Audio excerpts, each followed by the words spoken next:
사고로 인해서 협력업체 소속 근로자 2명이 화상을 입고 병원에 이송이 되었습니다. 이 사고는 2023년에 이어 두 번째 석탄가스와 복합 발전 설비 사고라고 하는데 현장의 안전 관리 체계가 제대로 작동하고 있다고 생각하십니까?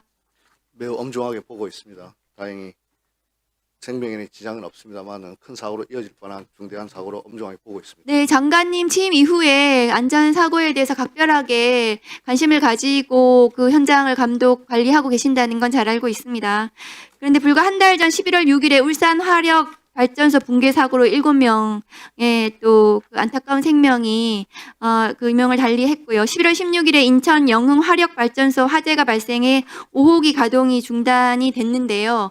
이렇게 그 치명적인 이제 사고로 유명을 달리한 이런 분들은 대부분은 이게 그 하청의 구조적 분업 때문에 위험의 외주화 때문에 일어나고 있다. 그래서 이 반복되는 산업재해의 근본 원인이 이 하청의 그 위험의 외주화 때문이라고 분석은 좀 되고 있습니다. 이런 구조적 문제 때문인데요.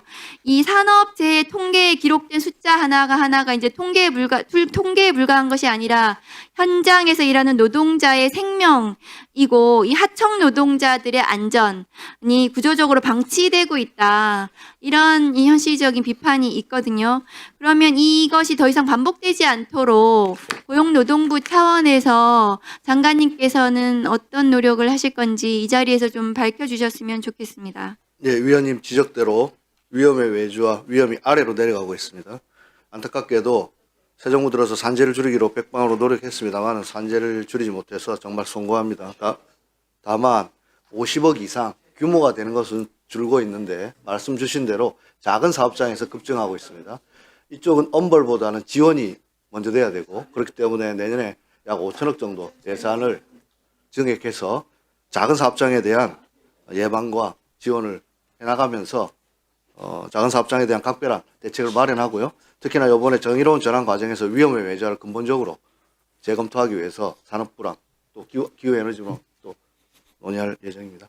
예, 하청 노동자들의 이 안전에 대해서 각별히 유의를 해주시고 지난 윤석열 정권에서 중대재해처벌법에 50인 미만 그 사업장에 대한 처벌 유예의 연장에 대해서는 국회에서 막았습니다. 그래서 이 중대재해처벌법에 따른 제대로 된 처벌이 될 수 있도록 고용노동부 차원에서도 관심을 계속 가져주셨으면 합니다. 네, 말씀하신 대로 중대재해처벌법이 제정되었습니다만은 아직 그 법원에서 양형 기준이 마련되지 않고 또 수사가 늦어지고 또 솜방망이 처벌이라는 일부 비판도 있습니다. 그래서 저희들이 법원하고 법무부하고 신속히 협의해서 양형 기준도 마련하고 조사 기한도 단축하기 위해서 노력하겠습니다. 네, 이상입니다. 네, 수고하셨습니다. 또 대책 토론하실 위원님, 네, 최혁진 위원님. 네, 대책 토론하기 전에 아까 이제 국민의힘 의원님들이 종교단체 해산과 관련해서 좀 잘못된 정보를 얘기하셨기 때문에 좀 바로잡고 하겠습니다. 그 불법적 행위로 한 특정 종교단체에 대해서 엄단하는 것과 관련해서 종교계 전체가 마치 여기에 대해서 반발하는 것처럼 이야기하셨는데요. 제가 알고 있는 바로는 기독교나 불교 또 천주교 같은 정통 종교는 오히려 일부 종교가 정치권을 악용하고 정치권에 줄을 대고 이권에 개입하고 정치의 힘을 배경으로 자신들의 교세를 불법적으로 확장하는 것에 대해서 용납할 수 없다라고 보고 있고 이에 대해서 정부가 아무런 조치를 취하지 않는다면 오히려 그것에 대해서 전통 종교들이 이에 대해서 문제 제기하려고 하는 거지 무슨 종교계 전체가 이 조치에 대해서 반발하는 것처럼 사실을 왜곡한 것에 대해서는 저도 이제 유감스러워서 이야기를 드리고 시작하겠습니다. 김성환 장관님, 네.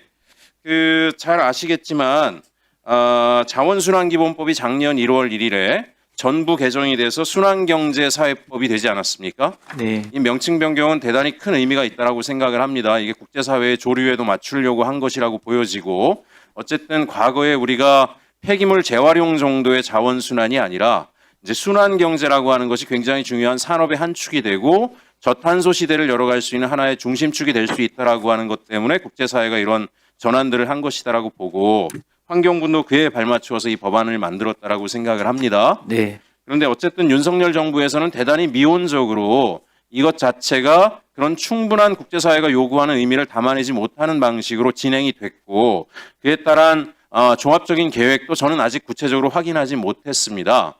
그래서 이제 어찌 보면 오늘도 보니까 관련 유관된 법들이 폐기물 재활용이란 이런 데 관련 법안들이 오고 있는데 저는 순환경제사회, 산업계에서는 그렇게 얘기하더라고요. 우리가 전통적인 산업을 동맥산업이라고 하면 이 순환경제사회라고 하는 것은 폐기물이나 이런 것들을 갖다 자원화해서 탄소 배출도 저감하지만 새로운 산업을 통해서 우리가 환경 친화적인 지속 가능한 사회를 만든다라고 하니까 정맥산업이라고 규정을 하고 기존의 동맥산업 분야가 AI 디지털로 고용이 많이 축소되는 반면에 이쪽 분야에서는 또 새로운 고용이 많이 생겨날 수 있다라고 이야기하는데요.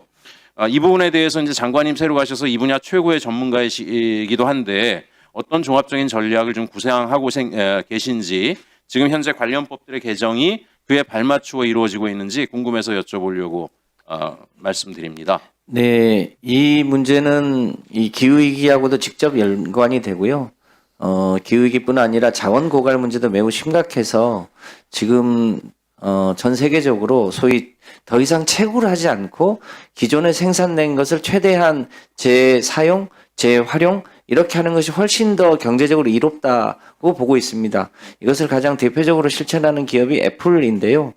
매년 주주총회 때마다 해마다 애플에서 사용하고 있는 각종 물질을 얼마만큼 많이 재활용했는지를 목표로 하고 있고 2030년까지 전체를 다 재활용 이 사이클 안에 넣겠다고 할 정도로 그렇게 글로벌 기업들이 그렇게 하고 있고요. 대한민국도 그 추세를 고려해서 그렇게 많이 전환하고 있고 관련한 법도 상당히 보완하고 있습니다. 그 관련해서 이 탈플라스틱법도 저희가 종합대책도 조만간 발표할 예정이고요.